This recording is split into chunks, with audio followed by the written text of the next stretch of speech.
다사다난했던 2022년이 저물어갑니다. 기쁜 소식도 있었지만 안타까운 소식도 많았던 한 해인데요. 3년 만에 코로나 거리두기가 해제됐고 새 정부가 출범했습니다. 한국 정치가 굉장히 다이나믹하고 진영 간의 갈등이 첨예하게 나타난 한 해였다. 불안정한 국제 정세 속에 급격히 오른 물가는 민생 경제를 위협했는데요. 코로나 위기 한 2년만 지나면 이제 경제가 좋아질 것이라는 그 희망이 꺾였던 한 해. 안타까운 참사는 또다시 되풀이됐습니다. 우리가 상상해보지 못한 그러한 안전상의 위험이 우리 일상에서도 여전히 도사리고 있구나. 2022년 대한민국에서는 무슨 일이 있었고 우리 사회는 어떻게 달라졌을까요? 함께 기뻐하고 함께 안타까워했던 대한민국의 2022년을 돌아봅니다.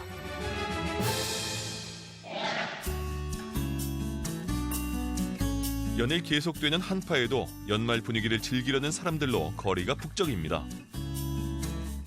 3년 만에 맞이한 거리두기 없는 연말을 실감케 하는데요. 시민들이 꼽은 올해 가장 기억에 남는 뉴스는 무엇일까요?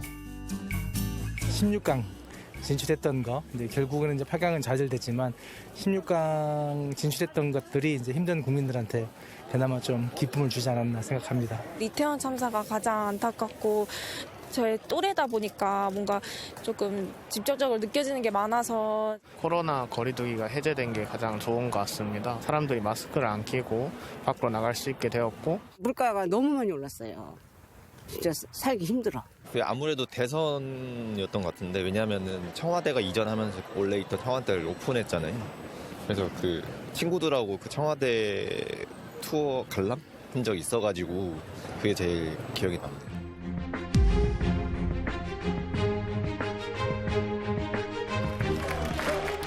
올해 대한민국의 가장 큰 변화는 단연 정권 교체입니다.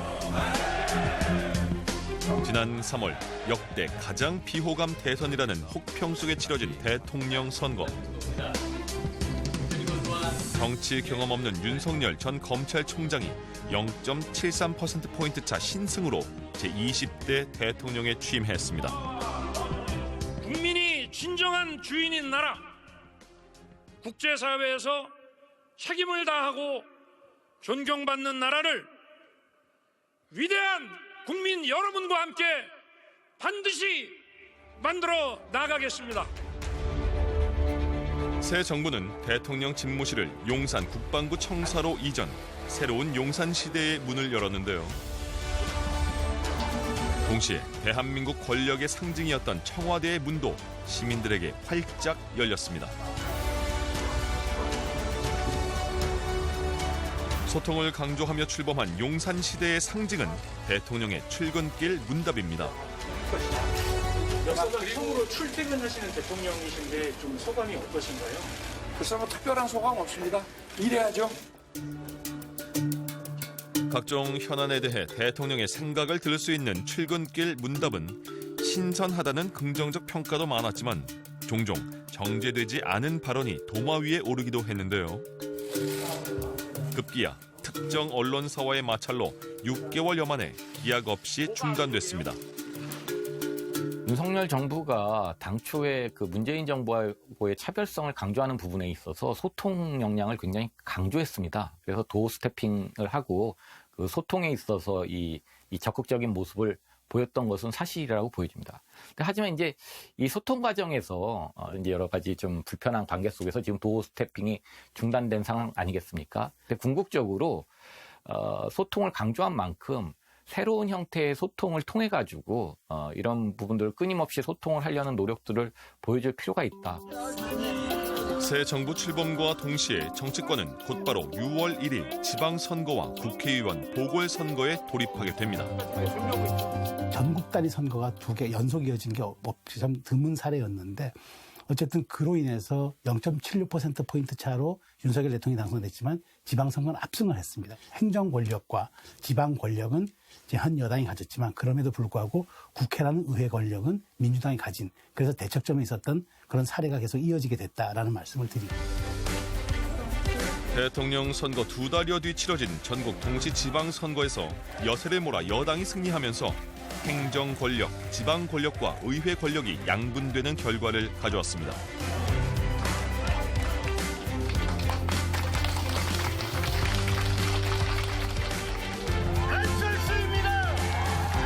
정치권은 소통과 통합, 협치를 강조했지만 현실은 달랐습니다.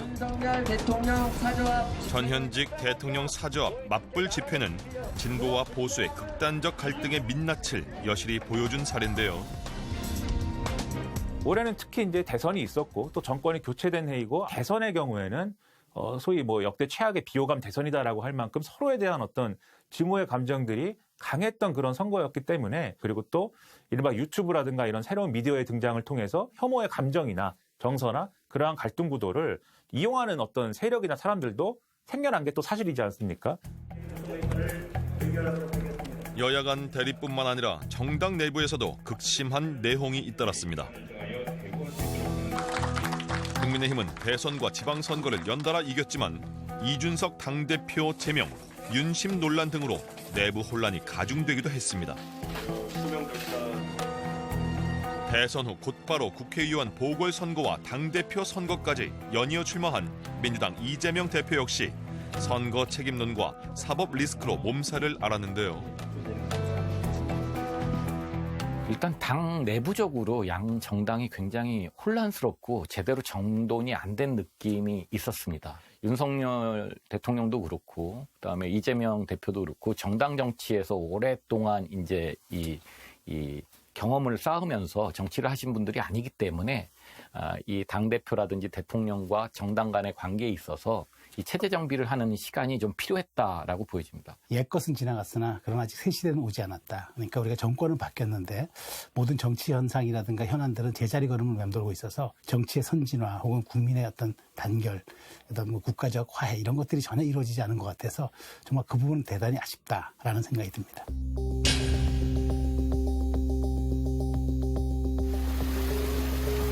올해 우리 사회를 돌아보게 만든 화두는 안전입니다. 철저히 대비하지 못한 자연재해는 사람들의 목숨을 앗아간 재난이 됐고 1월부터 중대재해처벌법이 시행됐지만 산업 현장의 안전사고는 끊이지 않았습니다. 급기야 2022년을 가장 가슴 아프게 기억하도록 만든 대형 참사가 벌어지고 말았는데요. 얘기를 하자면 12구 이제 사태가 좀 가장 좀 안타깝다라는 생각이 많이 들어요. 이제 대부분 다 젊은 친구들의 안타까운 그런 목숨들이 앗아간 그런 부분들이 가장 좀 안타깝다라고 생각이 듭니다. 그 말만 해도 내 마음이 먹먹해지고 눈물이 날라 그래요. 그 이태원 젊은이들. 지난 10월 29일 3년 만에 노마스크 헬로윈 축제에 약 10만 명의 인파가 이태원에 몰렸습니다. 폭 4m 좁은 골목길에 양방향 인파가 뒤엉켜 넘어지면서 158명의 사망자가 발생했는데요. 서울 도심 한가운데서 이렇게 많은 인명피해가 발생한 건 502명이 사망한 1995년 삼풍백화점 붕괴 사고 이후 처음입니다. 누구도 예상하지 못한 대규모 압사 사고는 8년 전 세월호 참사 이후 또다시 많은 국민에게 충격과 트라우마를 안겼는데요. 또다시 뼈아픈 희생으로 우리 사회 안전 불감증을 돌아보는 변곡점이 됐습니다. 우리 사회가 얼마나 안전해졌는가에 대한 좀 회의적인 어떤 그런 생각을 하게 만든다라는 겁니다. 그러니까 이태원이라는 그 공간이 이번에 좀 젊은 세대가 많이 거기에 가서 이제 피해를 당했습니다만 누구나 접근할 수 있는 공간이고 서울 한복판이지 않습니까? 거기서 특정 구역에서 156명이 한꺼번에 피해를 봤다라는 것은 사실 우리가 상상해보지 못한 그러한 안전상의 위험이 우리 일상에서도 여전히 도사리고 있구나. 우리가 일상생활에서 언제든지 이러한 위험한 상황을 맞이할 수 있구나. 이런 감각을 다시 일깨워준 거예요. 그러다 보니까 과연 우리가 세월호 참사 이후에 어떤 좀 변했는가에 대한 근본적인 회의를 좀 줬던 그런 사건이었던 것 같고요.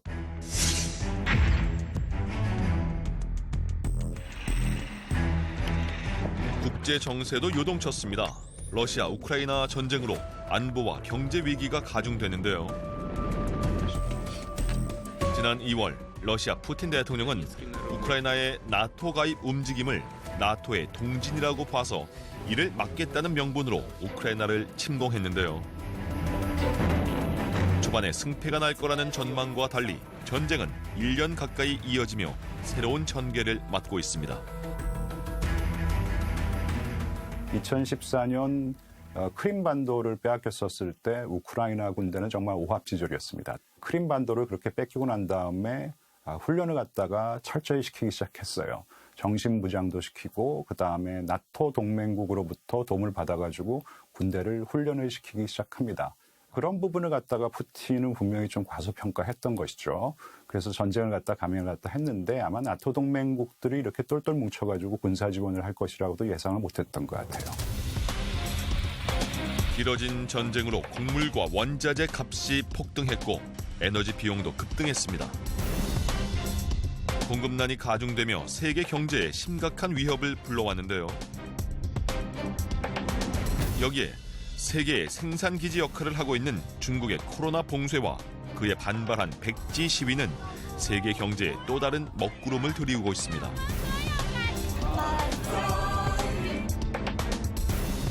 우크라이나 전쟁으로 서방 국가와 러시아의 갈등이 깊어지며 국제사회는 새로운 냉전 구도로 접어들었는데요.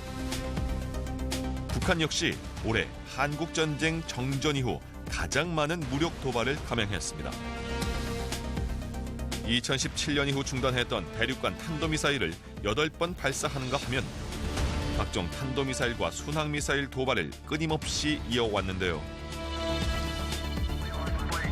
한미는 연합훈련을 복원하고 각종 전략 자산을 배치하며 대북 압박에 나섰고 한반도 긴장 수위는 더욱 높아졌습니다. 현 상태의 국제 질서가 불만족스러운 수정주의 국가라고 합니다. 현 질서를 수정하고 싶어하는, 좀 바꾸고 싶어하는 그런 국가들이 똘똘 뭉치기 시작했어요. 그래서 중국과 러시아가 뭉치고 그다음에 거기에 이란, 또 북한과 같은 나라가 지금 합류를 해서 진영화가 지금 빨리 진행되고 있다고 할 수 있고 그에 맞서서 자유주의 진영이라고 할까요? 아니면 현상 유지를 희망하고 있는 국가들도 또 뭉치고 있는 것이죠. 그러한 상황이 지금 동북아의 안보 구도에도 그대로 투영이 되고 있다.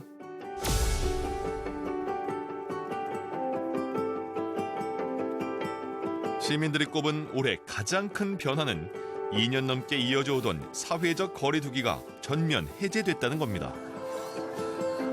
이제 코로나19에 대한 과도한 불안감은 조금씩 덜어내고 새로운 일상으로의 변화를 준비하고자 합니다. 영업시간 제한과 사적 모임 인원수 제한, 공연, 행사 축소 등 지난 2년간 우리 일상을 바꿔놨던 사회적 거리두기가 완전히 사라진 건데요. 코로나 정책에 바뀌었었던 그런 부분들이 제일 좋았었던 것 같아요. 코로나에서 중압감에 대해서 좀 많이 해방된 그런 부분들이 제일 좋았었던 것 같아요. 지난 5월부터는 실외 마스크 의무가 폐지됐고 입국 후 PCR 검사나 격리도 없어지는 등 출입국 빗장도 단계적으로 풀렸습니다. 남은 방역 수칙, 실내 마스크 의무 역시 해제가 논의 중인데요. 단계적 일상 회복 단계까지 오느라 우리 사회는 엄청난 전파 능력을 가진 오미크론 변이종 대유행이라는 고비를 넘어야 했습니다. 지난해 말까지 2년간 57만여 명 수준이었던 누적 확진자는 올해 말 2,800만 명을 넘어섰는데요.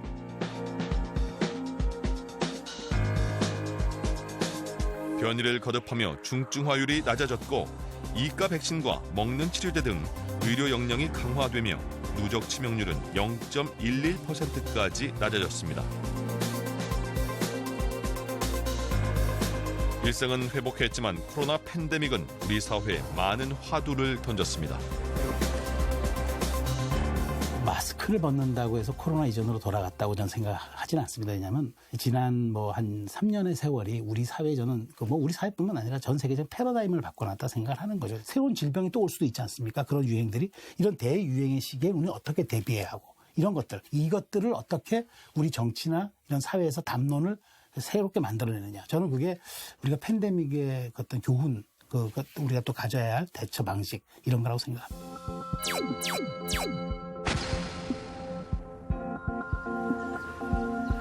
경제 활동을 위축시켰던 사회적 거리두기가 해제되면서 우리 경제에도 훈풍이 불었을까요?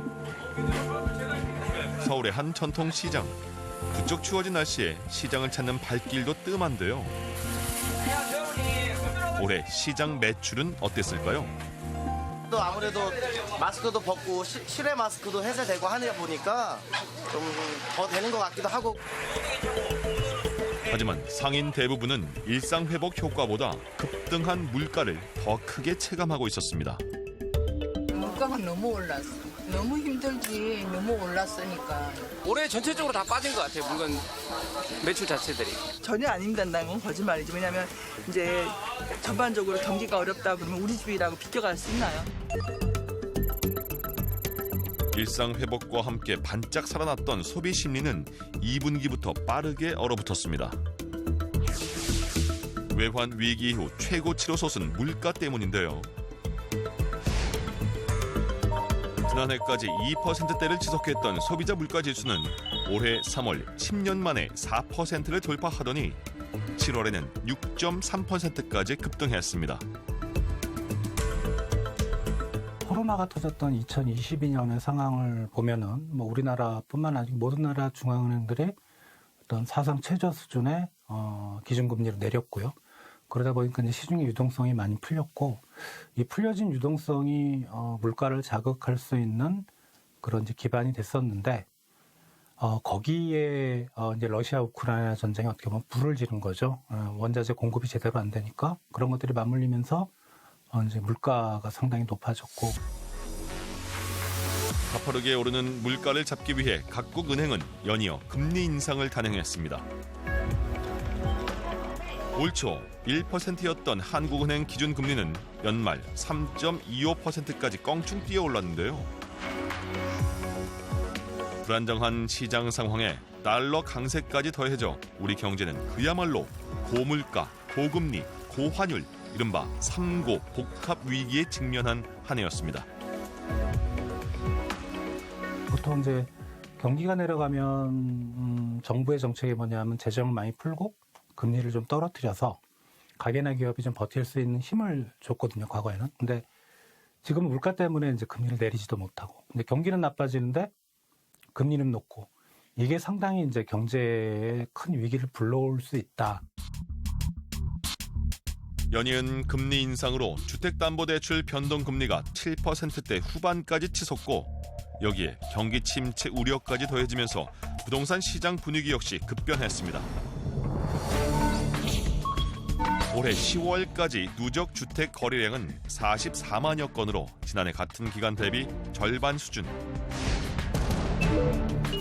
특히 서울 부동산 매매 거래량은 지난해 대비 4분의 1 수준으로 급감해 거래 절벽을 넘어 거래 빙하기라는 말까지 나오고 있습니다.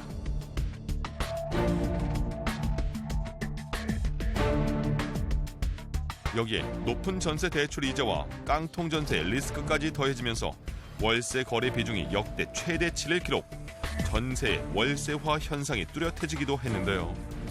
정부가 상당히 많은 규제 완화 정책을 펼쳤음에도 부동산 쪽이 제대로 안 살아나고 있거든요.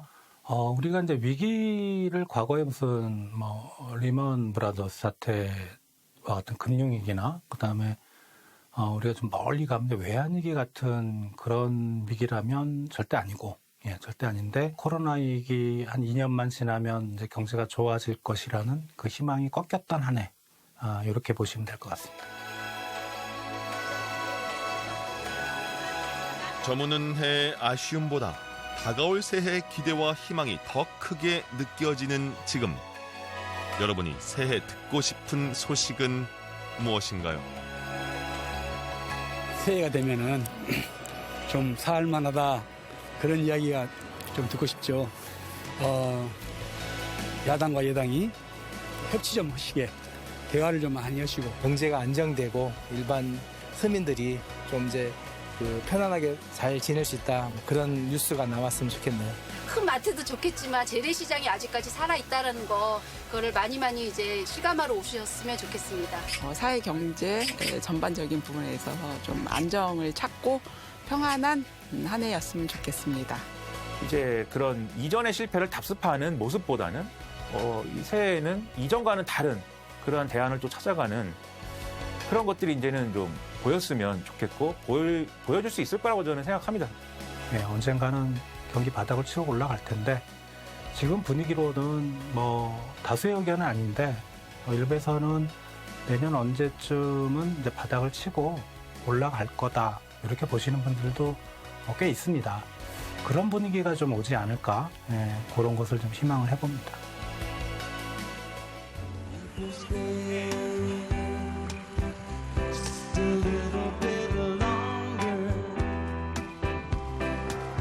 We wanna play just